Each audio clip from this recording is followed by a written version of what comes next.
त्याचा फायदा होत असतो राजकारणामध्ये. मतं डिवायडेशन करायचं असतात. त्यामध्ये त्यांचे कॅल्क्युलेशन व्यवस्थित जुळले पाहिजे. त्या हिशोबाने त्यांचे प्रयत्न चालू असतात. यांच्याकडून अपेक्षा करणे चुकीचे आहे की भारतामध्ये राजकीय, सामाजिक व आर्थिक सुधारणा होईल असे मला तरी वाटत नाही. कारण त्यांचे अस्तित्व राहणार, जर असे जर झाले भविष्यात तर त्यांचं पक्ष राहणार नाही, त्यांचं अस्तित्व राहणार नाही, त्यांना लोक मतदान करणार नाही हे त्यांना माहिती आहे. म्हणून ते काय करू देणार नाहीत. व दुसरीकडे भाजप हा कट्टर हिंदुत्व पक्ष आहे. त्याच बाजूला दुसरा काँग्रेससुद्धा सॉफ्ट हिंदू कधीच करणार नाहीत. कारण काँग्रेस तेलंगणामध्ये त्यांचे जे आता निकाल जो 1 ऑगस्टला जो निकाल लागला आहे CJI चंद्रचूड यांनी दिलेला की वर्गीकरण व क्रिमिलेअरचा, तो सगळ्यात पहिला काँग्रेस पक्ष अंमलात आणत आहे तेलंगणामध्ये व कर्नाटकमध्ये सुद्धा. म्हणजे हे दोघंही एकच आहेत. त्यांना जातीमध्ये भांडण लावायचं आहे. आता SC-STमध्ये भांडण लावण्याचा प्रयत्न त्यांचा चालू आहे आरक्षणाच्या निकालावरून किंवा आरक्षणाच्या. त्यामुळे सर्व SC-ST लोकांनी व बहुजन लोकांनी यांचे मनसुबा ओळखला पाहिजे व वेळीच आपण सावध होऊन कोणाला मतदान करायचं किंवा कोणाला नाही करायचं हे ज्याचे त्याने ठरवले पाहिजे. कारण या दोघांना सोडून कोणालाही मतदान करावं, आता आपला सत्ता पालट करण्याची वेळ आली आहे मित्रांनो.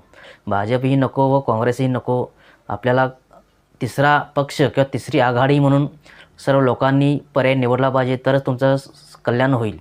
नाहीतर तुम्ही जर परत हे झाला की तो झाला की हे आलटून पलटून काहीतरी 1-2 पंतप्रधान आहोत, आपण एका महत्त्वाच्या पदावर आहोत, तर आपण फक्त एका कुठल्या धर्माचा किंवा एका कोणत्या समाजाचा आपण नेता नाही किंवा पंतप्रधान नाही, आपण पूर्ण भारताचा नेता आहे किंवा पंतप्रधान आहोत. तर ते शंका निर्माण होण्यासाठी हा एक यांची भेट आहे मित्रांनो. किंवा आता CJI चंद्रचूड हे नोव्हेंबरमध्ये रिटायर्ड होणार आहेत, म्हणून त्यांनी भेट घेतली आहे का, किंवा त्या संदर्भात त्यांचे काही निकाल अपूर्ण आहेत, ते निकाल लावण्यासाठी त्यांची काही चर्चा झाली का, याबद्दल सुद्धा संशोधनाचा प्रश्न आहे मित्रांनो.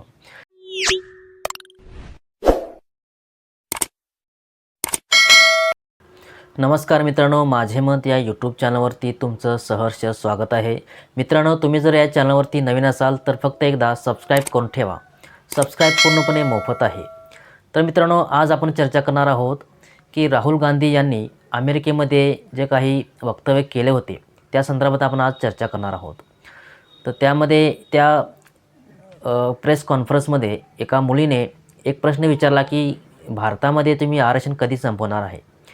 त्यावरती राहुल गांधी यांनी उत्तर दिले की जोपर्यंत भारतामध्ये आर्थिक, सामाजिक व राजकीय सुधारणा होत नाही तोपर्यंत आम्ही आरक्षण संपवणार नाही.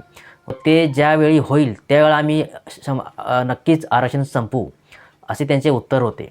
पण या वाक्यामध्ये भारतामध्ये बराच गोंधळ उडाला की राहुल गांधी यांनी आरक्षण संपवण्याची भाषा केली किंवा काँग्रेस आरक्षण विरोधी आहे. विरोधी पक्षाचे नेतेसुद्धा त्यांच्यावरती आवाज उठवले व त्यांना त्या स्टेटमेंटला विरोध करत आहेत. पण मित्रांनो, एक गोष्ट लक्षात ठेवण्यासारखी आहे की गेले 70-80 वर्ष या दोन्ही पक्षांनी, काँग्रेसने व भाजपने, हे जे भारतामध्ये राजकीय, सामाजिक व आर्थिक किती यांनी स्वतः ते संपवण्याचा प्रयत्न केला. काँग्रेसनेही व भाजपनेही या जातींना समान दर्जावर आणण्यासाठी काय प्रयत्न केला, काहीही केलेलं नाही मित्रांनो. व आता नुसतं बाहेर देशात गेले की काहीतरी स्टेटमेंट करायचं, त्याच्यावरती डिबेट चालवायच्या, हे या पक्षांचं मुख्य कारण असते व त्याच्यावरती त्यांना सहानुभूती मिळवायचं व त्याच्यावर त्यांना इलेक्शनमध्ये येणाऱ्या मतदान मिळवण्यासाठी त्यांचे काहीतरी असे प्रयत्न चालू असतात. पण हे असे प्रयत्न लोकांनी समजून घेतले पाहिजे. त्यांच्यावर विश्वास ठेवता कामा नये की हे फक्त दिशाभूल करण्यासाठी त्यांचे हे असे प्रकारचे वाक्य असतात किंवा असे प्रकारचे त्याचे स्टेटमेंट असतात. त्यांच्यावरती आपण विश्वास ठेवू नये. कारण मित्रांनो, काँग्रेस व भाजप दोन्हीही, त्यांना जर हे आर्थिक, राजकीय, सामाजिक सुधारणा जर भारतामध्ये घडली तर त्यांचे अस्तित्व राहणार नाही. त्यांना लोक मतदान जे करणारे असतात ते मतदान करणार नाहीत हे त्यांनाही माहीत आहे. त्यामुळे हे फक्त बोलत असतात की आम्ही राजकीय, सामाजिक, आर्थिक सुधारणा आम्ही भारतामध्ये करू व ते झाल्याशिवाय आम्ही आरक्षण संपवणार नाही. त्यांना हे एक संपवायचंच नाही. कारण आरक्षण हे असंच ठेवायचं आहे किंवा आरक्षणामध्ये जातीमध्ये भांडण लावायचं आहे आरक्षणाच्या वादावरून. त्यामुळे त्यांचे अस्तित्व टिकून ठेवण्यासाठी त्यांचे हे प्रयत्न आहेत व त्यांच्यामध्ये त्यांना असं करायचं आहे की जातीमध्ये भांडण लावायचं आहे व त्यांना त्याचा फायदा होत असतो राजकारणामध्ये. मतं डिवायडेशन करायचं असतात. त्यामध्ये त्यांचे कॅल्क्युलेशन व्यवस्थित जुळले पाहिजे, त्या हिशोबाने त्यांचे प्रयत्न चालू असतात. यांच्याकडून अपेक्षा करणे चुकीचे आहे की भारतामध्ये राजकीय, सामाजिक व आर्थिक सुधारणा होईल असे मला तरी वाटत नाही. कारण त्यांचे अस्तित्व राहणार, जर असे जर झाले भविष्यात तर त्यांचं पक्ष राहणार नाही, त्यांचं अस्तित्व राहणार नाही, त्यांना लोक मतदान करणार नाही हे त्यांना माहिती आहे, म्हणून ते काय करू देणार नाहीत. व दुसरीकडे भाजप हा कट्टर हिंदुत्व पक्ष आहे. त्याच बाजूला दुसरा काँग्रेससुद्धा सॉफ्ट हिंदुत्व म्हणून ते ओळखलं जातो. म्हणजे दोघांनाही हिंदुत्व हे महत्त्वाचं आहेच. त्यामुळे ते अशा प्रकारचं काही कृत्य करू शकतील असे मला तरी वाटत नाही. ते दोघांना अजेंडा आपापला वेगवेगळ्या प्रकारे चालवायचा आहे व ते एका नाण्याच्या दोन बाजू आहेत, काँग्रेस व भाजपसुद्धा. त्यामुळे त्यांच्यावर विश्वास ठेवणे चुकीचं आहे व त्यांच्याकडे अपेक्षा करणेसुद्धा चुकीचं आहे की ते आरक्षणासाठी काहीतरी उपाययोजना करतील किंवा आरक्षण टिकून राहण्यासाठी त्यांचे काहीतरी प्रयत्न असतील, ते कधीच करणार नाहीत. कारण काँग्रेस तेलंगणामध्ये त्यांचे जे आता निकाल जो 1 ऑगस्टला जो निकाल लागला आहे CJI चंद्रचूड यांनी दिलेला की वर्गीकरण व क्रिमिलेअरचा, तो सगळ्यात पहिला काँग्रेस पक्ष तो निकाल अंमलात आणत आहे तेलंगणामध्ये व कर्नाटकमध्ये सुद्धा. म्हणजे हे दोघंही एकच आहेत. त्यांना जातीमध्ये भांडण लावायचं आहे. आता SC/STमध्ये भांडण लावण्याचा प्रयत्न त्यांचा चालू आहे आरक्षणाच्या निकालावरून किंवा आरक्षणाच्या वादावरून. त्यांच्यात असे मतभेद निर्माण करायचे आहेत व त्यांना भांडण लावायचं आहे, हा त्यांचा उद्देश आहे. त्यामुळे सर्व SC/ST लोकांनी व बहुजन लोकांनी यांचे मनसुबा ओळखला पाहिजे व वेळीच आपण सावध होऊन कोणाला मतदान करायचं किंवा कोणाला नाही करायचं हे ज्याचे त्याने ठरवले पाहिजे. कारण या दोघांना सोडून कोणालाही मतदान करावं, आता आपला सत्ता पालट करण्याची वेळ आली आहे मित्रांनो. भाजपही नको व काँग्रेसही नको. आपल्याला तिसरा पक्ष किंवा तिसरी आघाडी म्हणून सर्व लोकांनी पर्याय निवडला पाहिजे, तरच तुमचं कल्याण होईल. नाहीतर तुम्ही जर परत हे झाला की तो झाला की हे आलटून पालटून काहीतरी 1-2% फक्त सुधारणा करणार, नवीन काहीतरी त्यांच्यात बदल करणार व परत त्यांचा आहे तो अजेंडा परत राबवणार.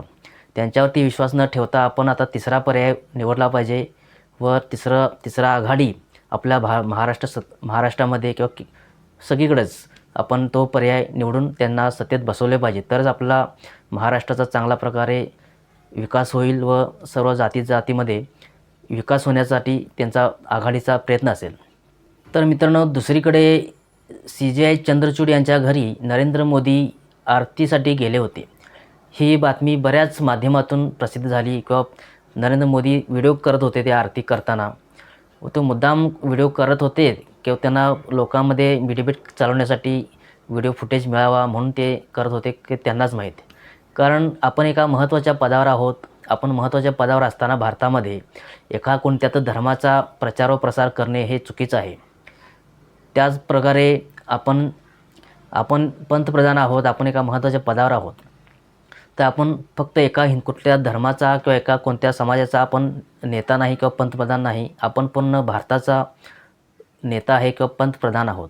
तर ते पूर्ण भारताचा विचार करता तुम्ही एका कोणत्या जातीचा किंवा धर्माचा प्रचार प्रसार करणे योग्य नाही. धार्मिक कार्यक्रमाला उपस्थित राहणे हे चुकीचं आहे. तर यावरून मित्रांनो एक प्रश्नचिन्ह निर्माण होतो की CJI चंद्रचूड व नरेंद्र मोदी CJI चंद्रचूड यांनी आमंत्रण दिले होते की नरेंद्र मोदी स्वतः गेले होते, हा एक संशोधनाचा प्रश्न आहे मित्रांनो. कारण याआधी कधी घडले नव्हते की एका सर्वोच्च न्यायालयाचं जज एका पंतप्रधान किंवा कोणत्याही एका नेत्याला असं आमंत्रण देणे किंवा स्वीकारणे हे कधी घडले नव्हते. व या आमंत्रणावरून एक आता वादविवाद होत आहे की नेमके नरेंद्र मोदी स्वतःहून गेले की चंद्रचूड यांनी त्यांना बोलवले आरतीसाठी, हा एक प्रश्नचिन्ह निर्माण होते मित्रांनो. यामध्ये जो आता आपण न्यायव्यवस्थेवर जो विश्वास ठेवत होतो यापूर्वी की आपल्यावर विश्वास होता की काही झाले तरी आम्हाला सुप्रीम कोर्टामध्ये निकाल लागेल किंवा आम्हाला एक विश्वास होता की सुप्रीम कोर्टामध्ये आम्हाला न्याय मिळेल. पण ह्या अशा प्रकारच्या कृत्य जर भविष्यात घडत राहिले तर जर न्यायाची भावना आपली जी आता आहे ती हळूहळू कमी व्हायला लागली आहे मित्रांनो. कारण अशा प्रकारचं एकमेकांना जर भेटून जर आपण निकालाबद्दल किंवा संशय असं म्हणजे लोकांच्या मनात शंका निर्माण होण्यासाठी हा एक यांची भेट आहे मित्रांनो. किंवा आता CJI चंद्रचूड हे नोव्हेंबरमध्ये रिटायर्ड होणार आहेत म्हणून त्यांनी भेट घेतली आहे का, किंवा त्या संदर्भात त्यांचे काही निकाल अपूर्ण आहेत ते निकाल लावण्यासाठी त्यांची काही चर्चा झाली का, याबद्दल सुद्धा संशोधनाचा प्रश्न आहे मित्रांनो. किंवा ते आहे तोपर्यंत निकाल लावून घेण्यासाठी ते गेले होते, आरतीला गेले होते आरतीच्या नावावरती, किंवा त्यांचं काय चर्चा झाली हे त्या दोघांनाच माहिती. या दोघांनीही ते क्लिअर केले पाहिजे व भारताला याचे स्पष्टीकरण दिले पाहिजे की नेमके तुम्ही याआधी कधीच तुम्ही CGI चंद्रचूडच्या घरी गणपती आरतीसाठी गेले नव्हता, आत्ताच का गेला? 2 महिन्यानंतर त्यांचे रिटायरमेंट आहे म्हणून तुम्ही आत्ताच का गेला? हा एक प्रश्नचिन्ह निर्माण होते जनतेमध्ये. त्याचे तुम्ही दोघांनाही स्पष्टीकरण दिले पाहिजे असे मला वाटते.